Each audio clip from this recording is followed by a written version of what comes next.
Louvado seja nosso Senhor Jesus Cristo, para sempre Ele seja louvado. Paz e unção a todos, eu me chamo Olívia Marta, sou a cofundadora da Comunidade Católica Apacentai, moro em Juiz de Fora, Minas Gerais, faço parte da paróquia Nossa Senhora do Líbano, no bairro Grajaú. Estamos aqui hoje, no dia 4 de março, segunda-feira, da terceira semana da Quaresma. Terceira semana. Vamos caminhando a passos largos rumo à semana maior. Amém? Que você possa ter esta semana, que ela possa ser abençoada na presença do Senhor, que você já possa estar iniciando o seu dia com a reflexão do Evangelho e trazendo para a sua vida aquilo que Jesus traz para nós hoje. Amém? Nós estamos reunidos aqui em nome do Pai, do Filho e do Espírito Santo. Amém. Bom dia, Espírito Santo de Deus. O que vamos fazer juntos hoje?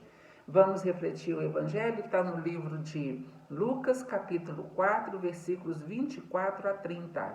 O Senhor esteja conosco, Ele está no meio de nós.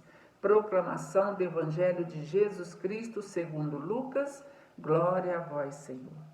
Jesus, vindo a Nazaré, disse ao povo na sinagoga: em verdade eu vos digo que nenhum profeta é bem recebido em sua pátria.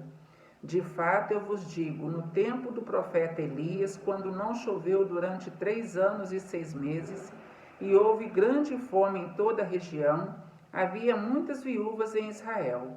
No entanto, a nenhuma delas foi enviado Elias, senão a uma viúva que vivia em Sarepta, na Sidônia.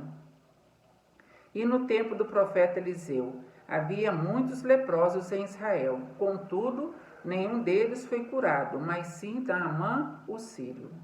Quando ouviram estas palavras de Jesus, todos na sinagoga ficaram furiosos, levantaram-se e o expulsaram da cidade. Levaram-no até o alto do monte sobre o qual a cidade estava construída, com a intenção de lançá-lo no precipício. Jesus, porém, passando pelo meio deles, continuou o seu caminho. Palavra da salvação, glória a vós, Senhor. Ninguém toca no ungido do Senhor, não estava na hora ainda. As coisas de Deus só acontecem no tempo de Deus. Não estava na hora de Jesus ser entregue ainda, morrer, apedrejado, não era nada disso. Não foi para isso que Jesus veio. Jesus não veio para ser apedrejado, Jesus não veio para morrer apedrejado, na verdade, né? Ele veio para dar a sua vida por nossa causa, mas pregado numa cruz. Claro que não foi, Deus não queria isso para Jesus, mas foi necessário acontecer isso para que nós fôssemos salvos. Deus sabe de tudo, tudo. Não cai uma folha de uma árvore, um fio do nosso cabelo sem a permissão de Deus. Então, não acertaram Jesus, não machucaram Jesus, e Jesus passou pelo meio deles e foi-se. Agora, por que eles queriam apedrejar Jesus? Levantaram-se e o expulsaram da cidade. Levaram-no até o alto do monte sobre o qual a cidade estava construída, com a intenção de lançá-lo no precipício. Olha que maldade! Só porque Jesus estava falando a verdade. Conhecereis a verdade e a verdade vos libertará. Nem sempre as pessoas querem ouvir a verdade. As pessoas querem ser enganadas, preferem ser enganadas, viverem na mentira, do que ouvirem a verdade. Jesus foi na sinagoga. Sinagoga significa lugar de reunião. O templo ficava em Jerusalém, mas em cada municípiozinho ali de perto, cada povoado tinha sua sinagoga, que era o lugar deles escutarem a palavra, onde eles se reuniam nos sábados e liam a palavra e refletiam sobre ela, para que eles não perdessem o fio da meada, né? Aquilo que veio lá de trás dos antepassados.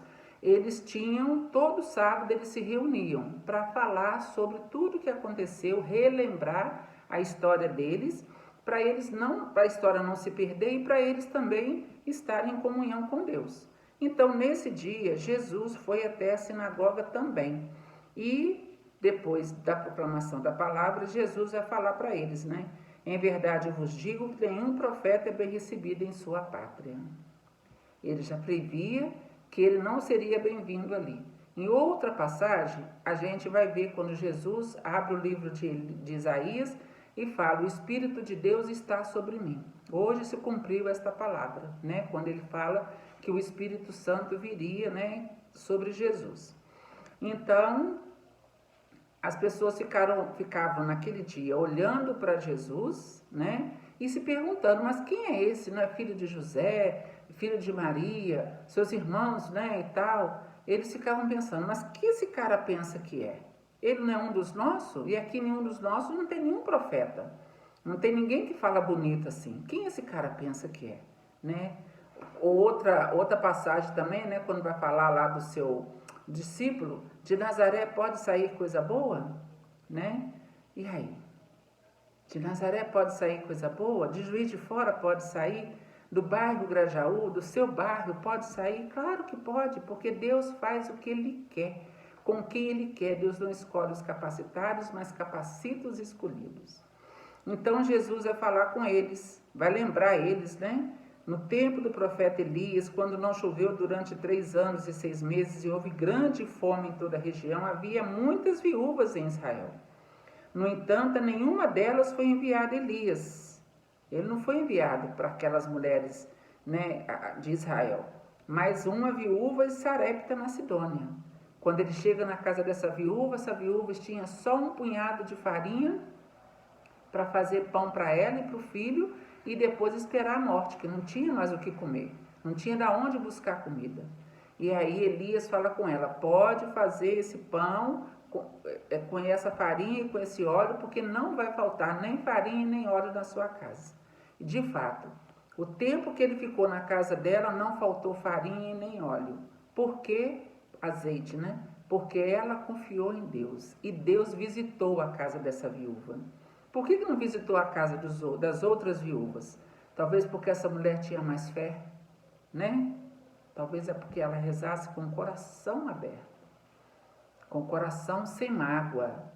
Com certeza as outras ficavam fazendo oração de lamúria, né? E a oração de lamúria não é de Deus, ela não é de Deus. As pessoas, quando ficam muito se lamentando e fazendo aquelas orações de reclamação, né? Ficavam reclamando. Deus não estava ali. E no tempo do profeta Eliseu havia muitos leprosos em Israel. Contudo, nenhum deles foi curado, mas sim Naamã o sírio.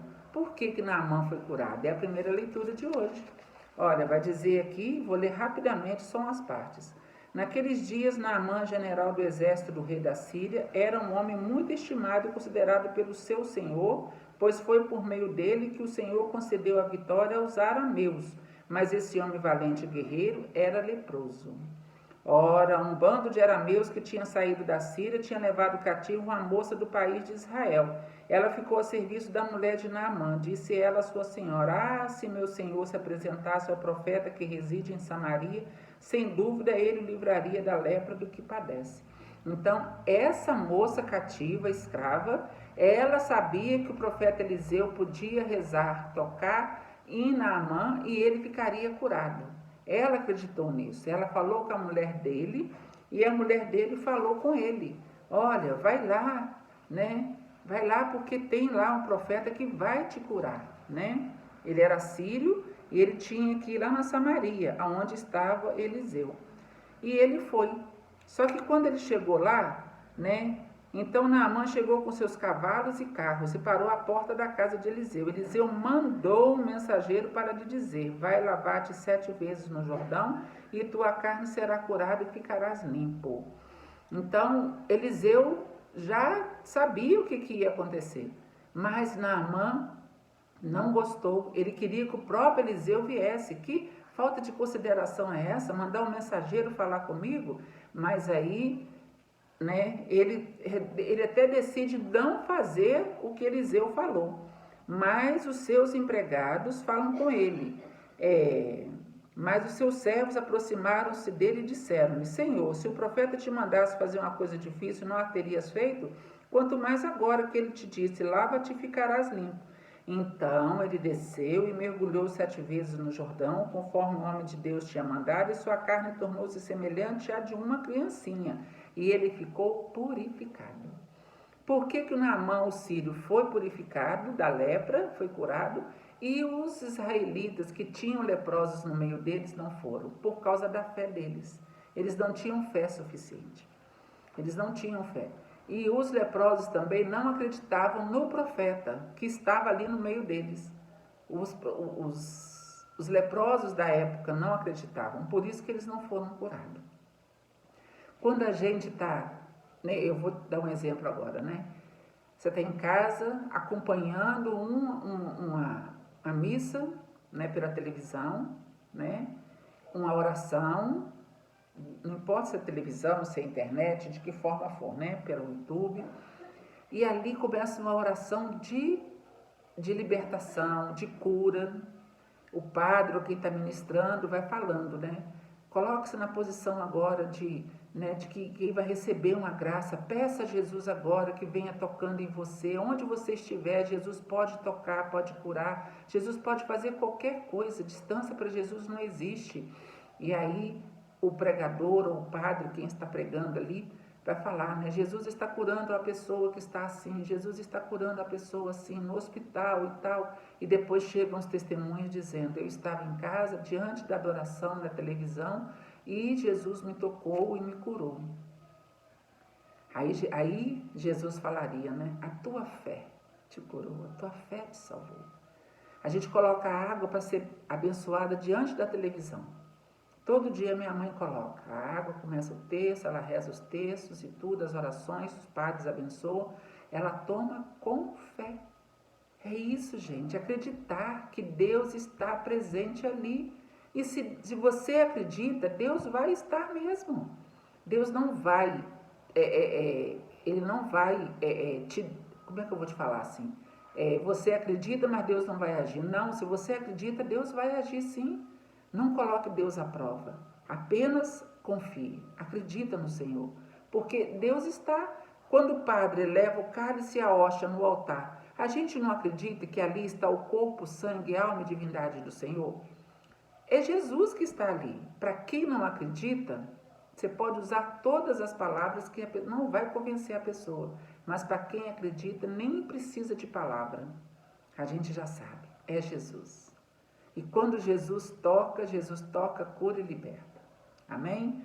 Que nós possamos hoje ter a fé que a viúva de Serepta teve, que o Naamã, o sírio, teve, não como esses fariseus israelitas que achavam que era, nós somos a menina dos olhos de Deus, o povo escolhido por Deus, mas não rezavam, não acreditavam, né? Era realmente um povo separado, mas eles não acreditavam. Eles só se usavam, né?